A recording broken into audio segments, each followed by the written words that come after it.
Hi everyone, thank you so much for joining me for my poster presentation for the 2020 National Virtual Conference.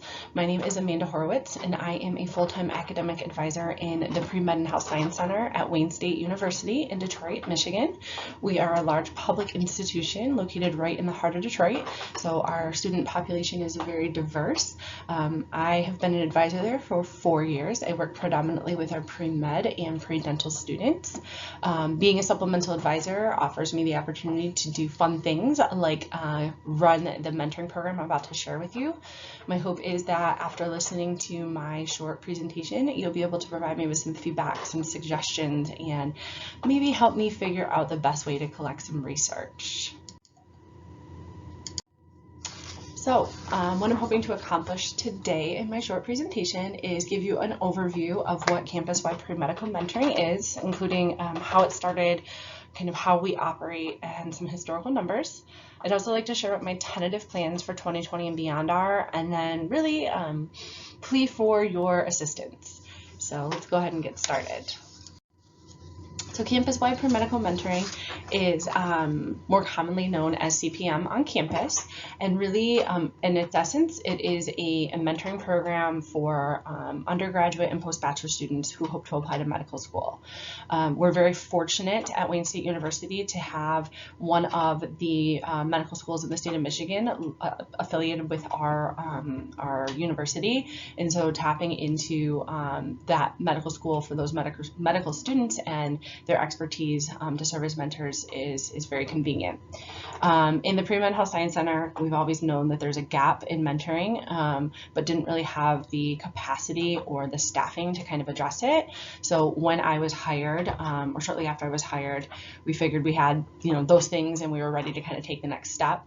Conveniently, at the very same time, a third-year medical student kind of stepped forward and expressed interest in working with us in our office.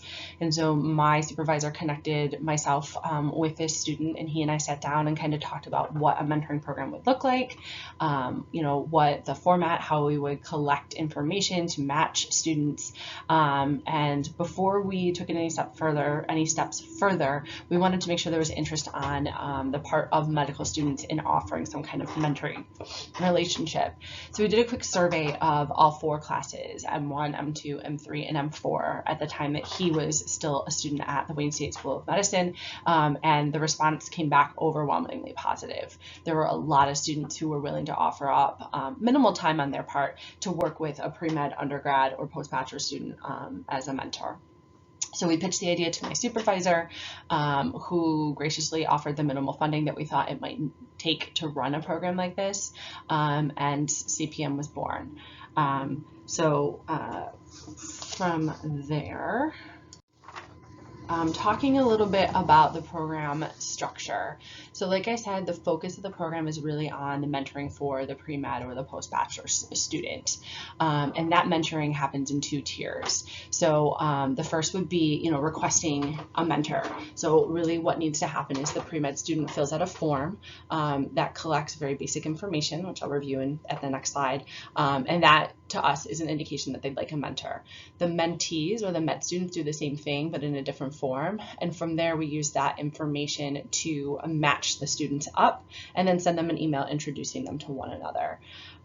It's completely voluntary. There isn't any requirements that the med student or the pre-med student need to meet to sign up. So an incoming freshman could say, oh, I'm pre-med in the fall, be paired with a mentor, and then decide that they aren't anymore, and it wouldn't prevent them from being part of the program. When we send that matching email to introduce the mentor-mentee pair, we explain that the expectation is for them to communicate electronically once a month, and then face-to-face once every 6 months. We've definitely heard that happens. We've definitely heard that doesn't happen. We don't require the mentor and the mentee to track any kind of a relationship that they have. We're there really to kind of make the introduction and hope that relationship kind of flourishes and that they stay part of each other's lives throughout the next 4 years. In addition to the one-on-one mentoring, we also offer monthly meetings that we've called coffee talks. We typically host 6 a year, so we like to do like an introductory one at the end of September, and then 2 in October and November. And then again in the winter semester, we'll hold one at the end of January, beginning of February, and then 2 consecutive from there on out. In addition to that, CPM operates a couple of different special events. CAS Clinic volunteering is actually something that happens on a regular basis. CAS Clinic is a med student run free clinic in Detroit that relies on volunteering efforts from undergraduate students as well. And so we've worked with the coordinators at CAS Clinic to ensure that one of the volunteer positions each Saturday will be selected from someone who is part of CPM. In the past, I've also run a Gen 1 to M1 event with the idea that I wanted to connect undergrad students who identified as first gen with medical students and also practicing physicians that all identified as first gen. In theory, sounded great on paper. In reality, we didn't get the response from the undergrad students that we thought we would. So it's not an event that we've run since then, but it's an event that we revisit to discuss potentially holding in the future. And in the fall, we have relied on medical student assistants to also run mock MMIs, really for those students that are kind of heading into the application cycle, the application season for interviewing. And that has been very well received. The interviewers provide feedback via Google form to the interviewees.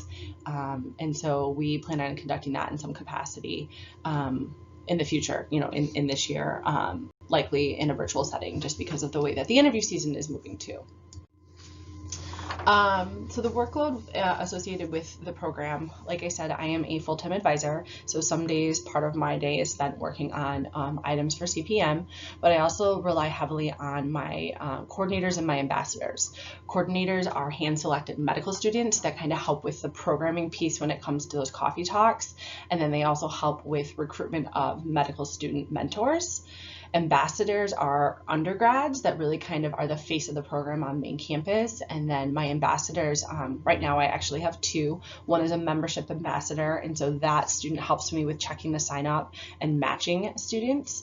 I also have a volunteering coordinator ambassador, and so that student helps with the monthly CAS Clinic signups and then notifications of those events selected. CPM does have its own email address, so my ambassadors help with checking that. When it comes to securing rooms and food for events, that's usually myself because of the payments aspect of it. I will say that sometimes our coffee talks involve skills. We call those skills clinics or skills nights, such as suturing, learning to do vital signs. We've done an intubation skills clinic. We've done ultrasound skills clinic.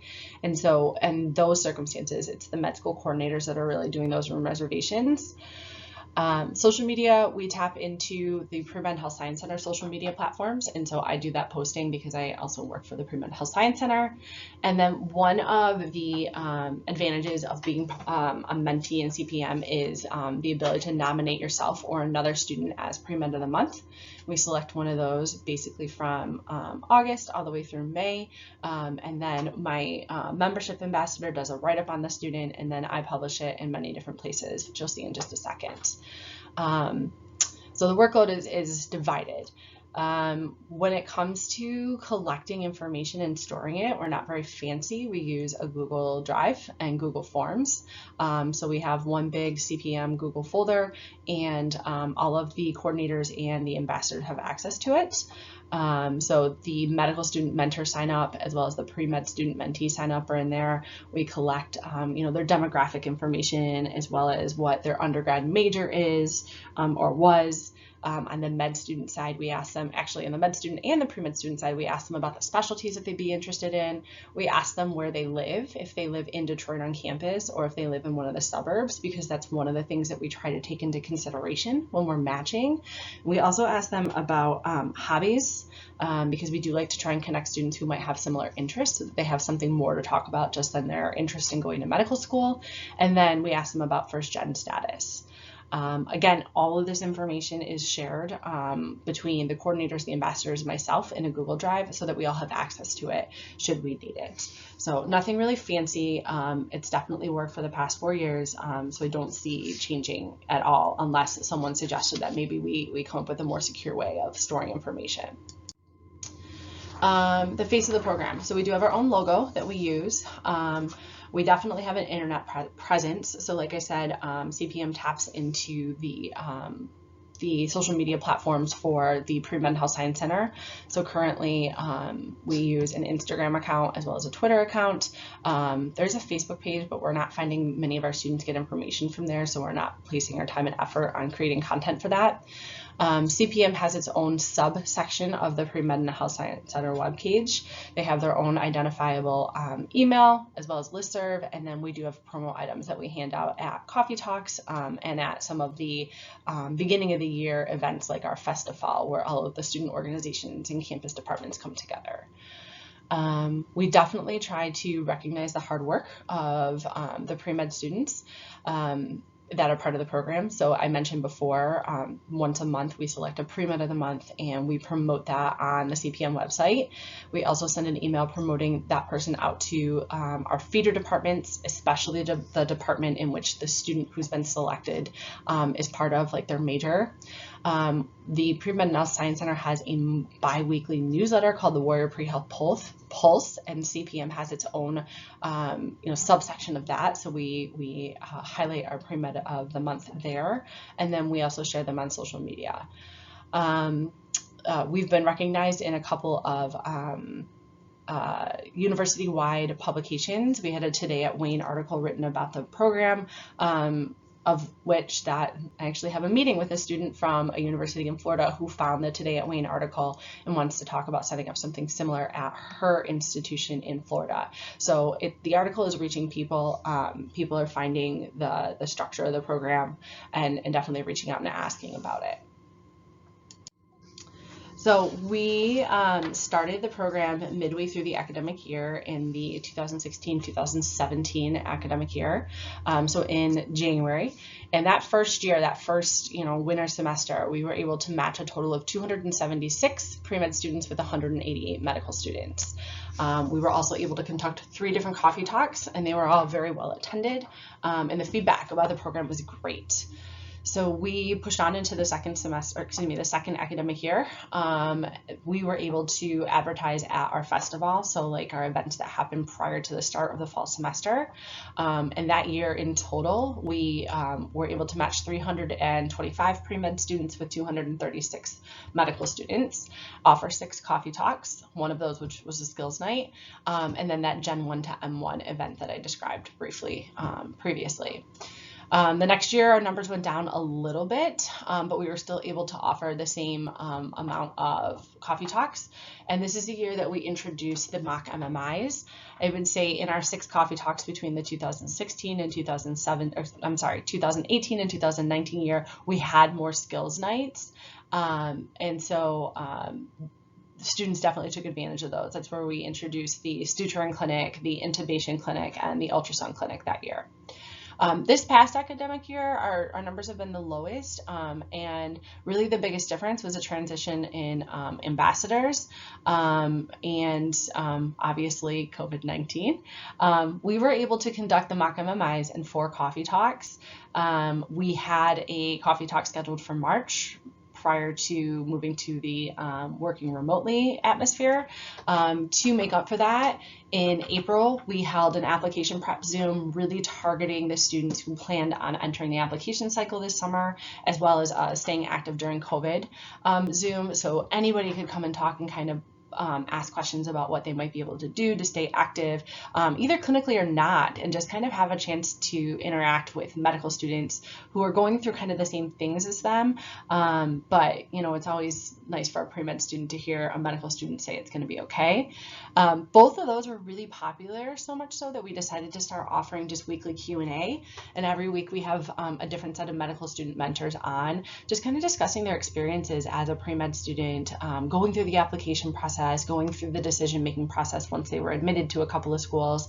And it's been really popular. A lot of students get a lot of good feedback from the medical students, and I get a lot of thank you emails after we jump off those. So we've been able to keep up the programming in that respect. So 2020 and beyond. For the rest of the summer, we are going to try and launch. We're actually in the planning process for it right now, so that's why I didn't include it in the slide. But we're going to try and launch 2 different series. The first series is going to be in July, and it's going to be a weekly basis, but it's going to be more so about like learning about what medical school is like, talking about the financial aid process to funding, talking about the big differences in being a medical student in being a student in medical school versus undergrad. And so we're still brainstorming some topics for that.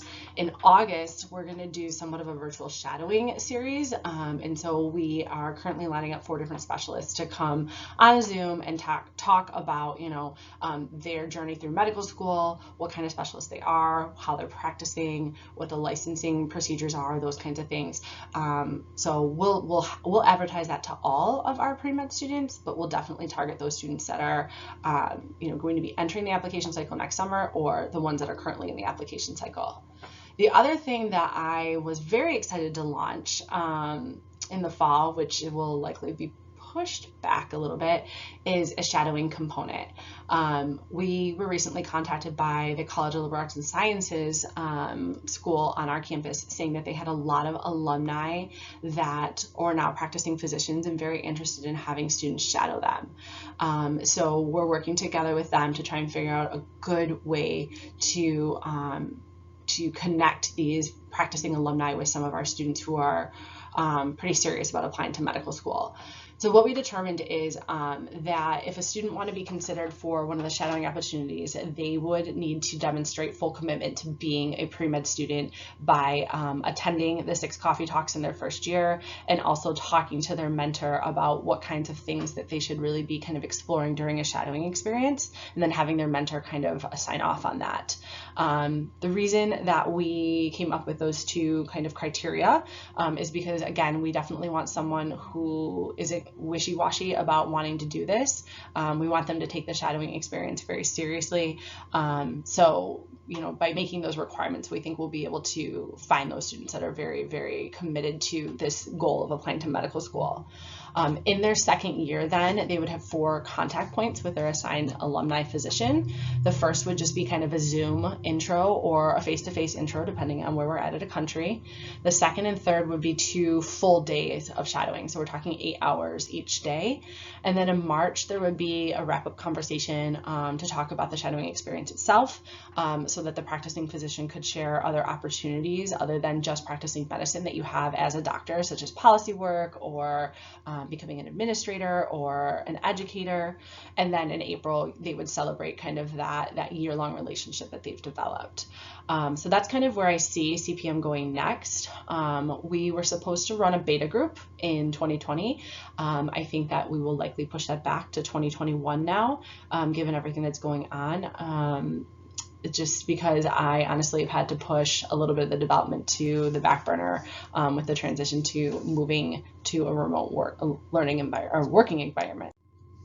So my plea to you, when I submitted this poster presentation, I've always known that there are possibilities for growth, possibilities for research here, and Wayne State University being a large research institution, I definitely want to jump on that bandwagon and see if there's something that I can determine about pre-med students and the impact of mentoring on their success. But I struggle because I don't have a research background. I'm a former high school teacher. I got my master's in ed psych, and so there was not a ton of that program that required you to study the research process and about how to go about doing it. And so I'm at a loss. I've thought about trying to see if having a mentor has an impact on, the whole process, or maybe the confidence of having, the confidence of going through the process, or does having a mentor have an impact on staying pre-med or following that track, and how? And I just am not sure how to go about that. if there really aren't any requirements for signing up. So I am here. I am pleading for your help. What can I do to change the process of collecting information to make it a little bit easier? Is this something that just is not broken and I shouldn't try and make it more than what it is? So any advice that anyone has about ways that I can make this program grow, or potentially do a little bit of research on the impact of mentorship on a pre-med's journey, on a pre-med student's success is greatly appreciated. If you're interested in connecting with me, if you think I'm on to even something small, let's chat. I've included my email address here. I am very capable of Zoom. Our university uses Microsoft Teams. I can also jump on a GoToMeeting, whatever. I can even do, straight up telephone. Whatever the easiest way to connect with you is, I'd love to chat about your ideas. I'm sure there's information in this presentation that I haven't shared, so if I can answer any questions for you, I'd be happy to do that. I really, really, really look forward to hearing from some of you about the program and your ideas of ways that I can take it to the next level. So thank you so much for listening to me. This was a little weird, but that's okay, because I'm hoping I'll get a lot of feedback, and I hope to see some of you in 2022 at the next national conference, and have a great day. Bye.